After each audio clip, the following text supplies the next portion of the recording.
വീണ്ടും അനുപമ ഭട്ട്. കാരണം ചേച്ചിയിൽ നിന്ന് വിട്ടു മാറി പോകാൻ പറ്റാത്ത അത്രയും മാത്രം കൈപുണ്യം നിറഞ്ഞു നിൽക്കുകയാണ്. നമുക്ക് അങ്ങോട്ട് പോകാൻ തോന്നുന്നില്ല. കാരണം ആ അറിവ് നിങ്ങളിലേക്കും കൂടെ എത്തിക്കാൻ വേണ്ടിയിട്ട് ഭഗീരഥ പ്രയത്നം നടത്തുകയാണ് നമ്മൾ. അപ്പോൾ ചേച്ചി ഇന്ന് നമ്മൾ എന്ത് ഡിഷാണ് തയ്യാറാക്കാൻ പോകുന്നത്? ഇതെന്താണെന്നറിയോ? ഇതിന് നമ്മളിവിടെ ജി ഗുജ്ജെ എന്ന് പറയും. ഇവിടെ കന്നഡയിൽ വീണ്ടും പെട്ട് ഇവിടുത്തെ ലോക്കൽ പേര്. നമ്മളവിടുത്തെ ശീമച്ചക്ക, ഇവിടെ ലോക്കൽ മലയാളം പറയുന്നവർ ഇതിനെ കടച്ചക്ക എന്ന് പറയും. കടച്ചക്ക എന്ന് ഞാൻ കേട്ടിട്ടുണ്ട്. നമ്മളവിടെയൊക്കെ പറയുന്നത് ശീമച്ചക്ക എന്നാണ് ഞാൻ അങ്ങനെ കേട്ടിട്ടുള്ളൂ. അതാകുമ്പോ എന്തെളുപ്പം പറയാം. മറ്റേ പേരെന്താ? കന്നഡ പേരാണ്. ഇത് ഉപയോഗിച്ച് നമുക്കൊരു ഫ്രൈ ഉണ്ടാക്കാം. ഫ്രൈ ആണ് ഫ്രൈ. ഇത് ഇതിന്റെ തൊലിയൊക്കെ മാറ്റി സ്ലൈസ് ചെയ്തെടുക്കണം. ഇത് കുറച്ച് തിക്കാവണം. അധികം വളരെ തിന്നായിട്ട് സ്ലൈസ് ചെയ്യരുത്. കുറച്ച് തിക്കായിരിക്കണം. ഇച്ചിരി കട്ടിയായിട്ട് വേണം. ഇത് നല്ല തിന്നായിട്ടല്ല കട്ട് ചെയ്തേക്കുന്നത്, ഇച്ചിരി കട്ടിയോടെയാണ് കട്ട് ചെയ്തേക്കുന്നത്. അങ്ങനെ വേണം കട്ട് ചെയ്യാനെന്ന് പറഞ്ഞേക്കുന്ന ചേച്ചി. അങ്ങനെ കട്ട് ചെയ്തിട്ട് അതിന് നമുക്കൊരു മസാല വേണം കേട്ടോ. ആ മസാലയ്ക്ക് എന്തൊക്കെയാണെന്ന് വെച്ചാൽ പച്ചരി, പിന്നെ പിരിയൽ മുളക്, എരിവുള്ള മുളക്, പിന്നെ ഉപ്പ്, കായം, മഞ്ഞൾപ്പൊടി. അപ്പോൾ ഈ പിരിയൽ മുളക് കുറച്ച് നൈസാവാൻ വേണ്ടിയിട്ട് നല്ല മയത്തിൽ അരിഞ്ഞു വരണമല്ലോ. അപ്പോൾ ഒരു കുറച്ച് ചൂടുവെള്ളത്തിൽ കുതിർത്ത് വെച്ചാൽ മയത്തിൽ അരിഞ്ഞു വരും. ഇല്ലെങ്കിൽ അത്ര നൈസായിട്ട് കിടക്കില്ല. അപ്പം ഒരു ചൂടുവെള്ളത്തിൽ കുറച്ച് നേരം ഒരു അരമണിക്കൂർ കുതിർത്തിട്ട് എല്ലാം കൂടി നല്ല മയത്തിൽ അരച്ചെടുക്കാം. ഇതിനിടയ്ക്ക് ഞാൻ ഒരു കാര്യം ചോദിച്ചോട്ടെ ചേച്ചി, ഈ കായം ഒഴിച്ചുകൂടാൻ പറ്റാത്തതാണല്ലേ കർണാടകയില്? നമുക്ക് നമ്മളെല്ലാ വിഭവങ്ങളിലും കായം ഉണ്ടാവും. അതായത് കായം ഇട്ടാൽ നമ്മൾ പിന്നെ ഉള്ളിയോ വെളുത്തുള്ളിയോ ഒന്നും ചേർക്കേണ്ട ആവശ്യമില്ല. നമ്മുടെ എല്ലാം ഉള്ളിയും വെളുത്തുള്ളിയും വെച്ച് അഡ്ജസ്റ്റ് ചെയ്യും. കായം വളരെ റെയർ ആയിട്ട് ചേർക്കാം. ഒരു പ്രത്യേകതയുണ്ട് കേട്ടോ. അത് ഇത് ഗ്യാസ്ട്രിക് ആണ്. ഇത് കഴിച്ചാൽ ഗ്യാസ് ആവും. എല്ലാവരും പറയും ഇത് കഴിച്ചാൽ ഗ്യാസ് ആവും. അപ്പോൾ ഈ ഗ്യാസിന് ഒരു മറുമരുന്നാണ് നമുക്ക് ഈ കായം.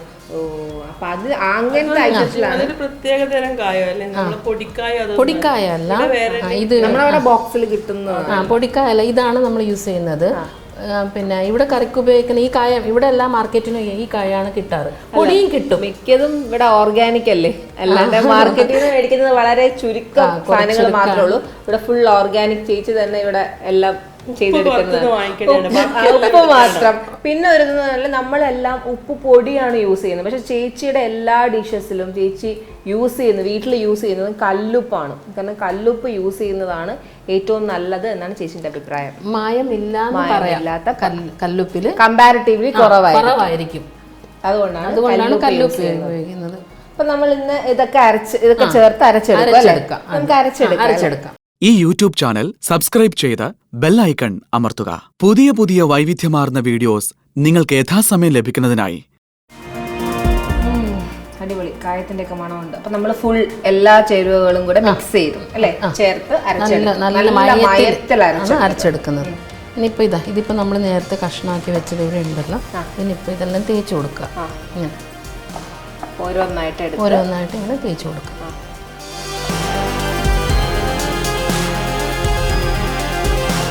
തേച്ച് വെച്ചിട്ട് ഒരു 10 മിനിറ്റ് വെക്കണം. ഇത് നല്ലോണം ഇതിലും ഉപ്പും മുളകും ഒക്കെ പിടിക്കാൻ വേണ്ടിയിട്ട് ഒരു 10 മിനിറ്റ് വെച്ചാൽ മതി.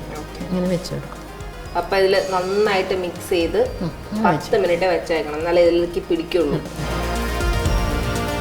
10 മിനിറ്റ് എല്ലാം മിക്സ് ചെയ്ത് തേച്ച് വെച്ച് 10 മിനിറ്റ് കഴിഞ്ഞു. ഇനി നമ്മൾ ഇതിനെ ഫ്രൈ ചെയ്തെടുക്കും അല്ലേ? ഒന്നുകൂടെ പറഞ്ഞു ചേച്ചി, ജി ഗുജ്ജെ അല്ലേ?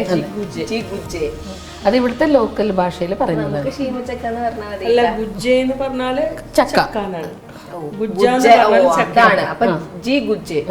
മറ്റേ വലിയ ചക്കയാണെന്നുണ്ടെങ്കിൽ ഗുജ്ജെ മാത്രമേ പറയൂ. ശീമച്ചക്ക എന്താണ്?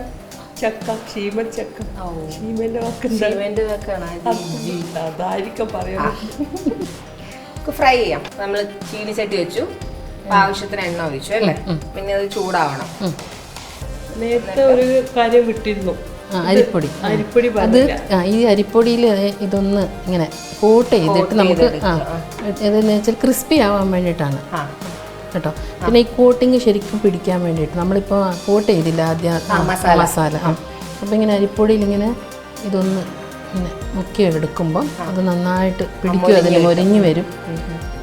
അരിപ്പൊടി തന്നെ വേണം, അരിപ്പൊടി തന്നെ വേണം. റവയൊക്കെ ഇട്ടാൽ അത് എണ്ണയിൽ ഇങ്ങനെ പോകും. നല്ല മയമായിട്ട് അരി പൊടിച്ചെടുത്തേക്കുന്നതാണ്, തരി ഇല്ല. അതായിട്ട് നല്ല നൈസുള്ള പൊടിയാണ്.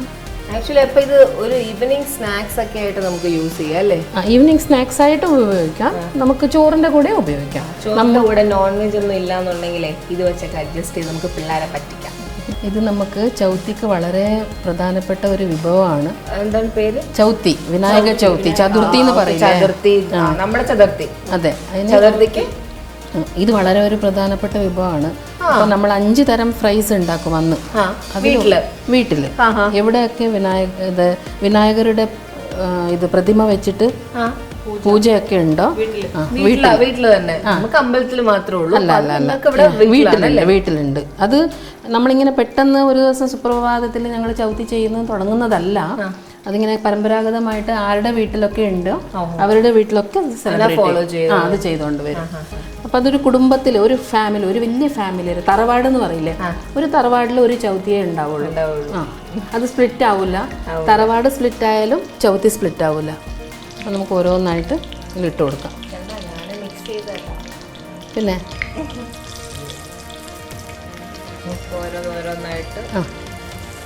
ഇത് പെട്ടെന്ന് വെന്ത് വരുമേ, അധികം നേരം ഇത് ഇങ്ങനെ എണ്ണയിൽ ഇട്ട് കൊടുക്കേണ്ട. പെട്ടെന്ന് മൊരിഞ്ഞ് വരും. പെട്ടെന്ന് മൊരിഞ്ഞ് വരും. അതായത് ഫ്രൈ ആയി. ഇത്രയും മതി. ഇത് അധികം അധികം മൊരിഞ്ഞെടുത്താൽ നമുക്കത് കട്ടിയാവും. ഇത് നല്ല സോഫ്റ്റ് ആയിരിക്കണം. ഇത് വെളിച്ചെണ്ണയിൽ തന്നെ ചെയ്തെടുക്കണം. നല്ല ടേസ്റ്റ്. വ്യത്യാസം കൂടെ ഉണ്ട്. ഇത് ആട്ടി ഇവിടെ തന്നെ ആട്ടി എടുത്ത വെളിച്ചെണ്ണയാണ്, നമ്മള് പാക്കറ്റ് വെളിച്ചെണ്ണയാണ്. അപ്പൊ ടേസ്റ്റ് വ്യത്യാസം വരെ കേട്ടോ.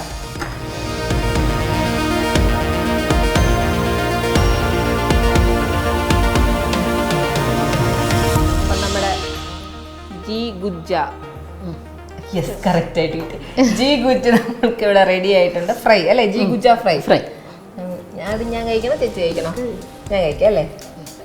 രണ്ടുപേരും എടുത്തോ. തീരുന്നവരെ നീ കഴിക്കും, ഞാൻ പിന്നെ നോക്കേണ്ടി വരില്ല. അത്രയ്ക്ക് ടേസ്റ്റ് ആയിരിക്കും. നല്ല ചൂടുണ്ട്. ഞാൻ സത്യമായിട്ട് പറഞ്ഞാണ്, നോൺ വെജ് ഇല്ലാന്നുണ്ടെങ്കിൽ നമുക്ക് ചോറിൻ്റെ കൂടെയൊക്കെ പിള്ളേരെ പറ്റിക്കാൻ ബെസ്റ്റ് ഐറ്റമാണ് കേട്ടോ. അടിപൊളി. മുകളിൽ ആ കോട്ടിങ് അരിപ്പൊടി നന്നായിട്ട് അത് കടിക്കുന്നുണ്ടല്ലേ, ഇങ്ങനെ കഴിക്കുമ്പോഴത്തേക്ക് അതാണ് ടേസ്റ്റ് കൂടുതൽ. പിന്നെ വന്നിട്ട് കായത്തിന്റെ മണമില്ല, നല്ല മണമുണ്ട്. അതാണ് ഈ മണം കിട്ടുന്നത് കായത്തിന്റെ. ആ കായം വെളിച്ചെണ്ണയിൽ മുരിഞ്ഞു വരുമ്പോൾ നല്ല മണം. വേറൊരു കാര്യമുണ്ട്, നമ്മൾ വറുത്തരക്കണ മുളകില്ലേ, ആ വറുത്തരക്കണ മുളകും ഈ ഉണക്കമുളക് പച്ചക്ക് അരക്കില്ല, ഇപ്പൊ കുതിർത്തരക്കണം, അത് പ്രത്യേക ടേസ്റ്റാണ്. മീൻ ഇപ്പൊ ഇവിടെയെല്ലാം മീൻ വറുത്തതിനൊക്കെ അരക്കണത് അങ്ങനെയാണ്. എണ്ണ ഭയങ്കര ക്ലിയറും ആണ്. അത് മുകളിലെ ഈ അരിപ്പൊടി കോട്ടിംഗ് ആണ്. അതുകൊണ്ട് അത് നോക്കി വറുത്തെടുത്ത എണ്ണ കണ്ടൊക്കെ ക്ലിയർ ആയിട്ട് എണ്ണ ഭയങ്കര ക്ലിയർ. നമ്മളാണെന്നുണ്ടെങ്കിൽ ഇടുമ്പോഴത്തേക്ക് ഫുൾ മുളക് പൊടി മിക്സ് പോലെ മുളക് പൊടിയും അരിപ്പൊടിയും ചേർത്തിട്ടാൽ അങ്ങനെയാവും. അതേസമയം നമ്മൾ മുളക് അരച്ചുണ്ടാക്കുകയാണെങ്കിൽ ഇങ്ങനെ ഉണ്ടാവും. Tips, valuable tips. നമ്മുടെ ഈ അനുഭവം ഭട്ടെന്ന് ഞാൻ ഇനി വിളിക്കുള്ളൂ, സത്യമായിട്ടും. അനുഭവം ഭട്ട് എന്ന് വിട്ട് നമ്മൾ ഇപ്പോഴൊന്നും അല്ലേ അടുത്തൊന്നും ഇല്ല. അപ്പൊ നിങ്ങൾ വെയിറ്റ് ചെയ്തേ പറ്റുള്ളൂ അടുത്ത പുതിയ പുതിയ പുതിയ കിടിലം അനുഭവങ്ങളായിട്ട്. നമ്മൾ പുതിയൊരു ഇടിവെട്ട് ഐറ്റമായിട്ട് അടുത്ത പ്രാവശ്യം. ഈ യൂട്യൂബ് ചാനൽ സബ്സ്ക്രൈബ് ചെയ്ത് ബെൽ ഐക്കൺ അമർത്തുക. പുതിയ പുതിയ വൈവിധ്യമാർന്ന വീഡിയോസ് നിങ്ങൾക്ക് യഥാസമയം ലഭിക്കുന്നതിനായി